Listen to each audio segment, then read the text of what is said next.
আমাদের এনবিআর, দুদক, anti corruption, যেগুলো আমাদেরকে নিশ্চয়তা দিবে, যেগুলো আমাদেরকে দেশকে সুরক্ষিত রাখবে। এখানে সরিষার মধ্যে যদি বুথ এসে যায় তাহলে বুথ থামাবেন কি দিয়ে?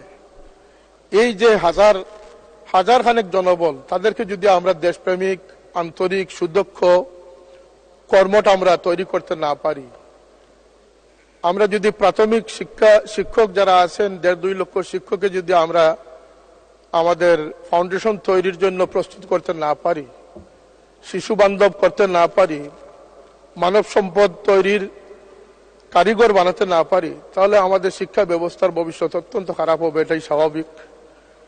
বাজেট প্রসঙ্গে আমি যদিও অর্থনীতি পড়েছি, কিন্তু এই বিষয়ে আমি কথাই বলে না যে হুজুরের দৌড় মসজিদের দিকে। আমি বাজেট বিষয়ে এমন কিছু বলতে আমি সাহস পাচ্ছি না। এবারের বাজেটে একটি বিষয়, কালো টাকাকে সাদা করার যে প্রস্তাবনা রয়েছে, নিঃসন্দেহের পিছনে কোনো যৌক্তিক কারণ থাকতে পারে। তা আমার অনুরোধ থাকবে যে এই সুযোগে যাতে দুর্নীতি প্রশ্রয় না পায়, দুর্নীতিবাজরা যাতে উৎসাহিত না হয়, এ বিষয়ে সতর্ক থাকা। 2 মিনিট। এবং দেশের যে টাকাগুলো বিদেশে পাচার করা হয়েছে, এমন অনেক রিপোর্ট রয়েছে, অনেক তথ্য রয়েছে, সেগুলোকে ফেরত আনা। কারণ দেশের রাজস্ব বাড়ানো উচিত, দেশকে স্বনির্ভর করা উচিত, দেশের উন্নয়নকে, অগ্রযাত্রাকে অব্যাহত রাখা উচিত। সেই লক্ষ্যে যারা পুকুর চুরি করে তাদেরকে বিচারের আওতায় এনে তাদেরকে শাস্তির আওতায় আনতে হবে। একদম প্রথম সংসদ সদস্য নির্বাচিত হলাম, ভাবলাম যে একটি ট্যাক্স মুক্ত গাড়ি পাবো।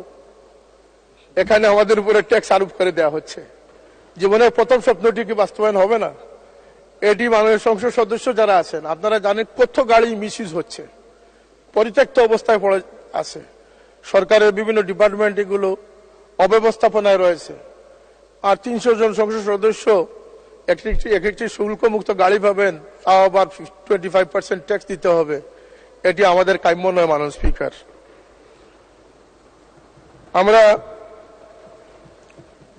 আমাদের এখানে মাননীয় স্বাস্থ্যমন্ত্রী উপস্থিত আছেন, তার যোগ্য নেতৃত্বে স্বাস্থ্য সেবার উন্নতি হবে আমরা প্রত্যাশা রাখি।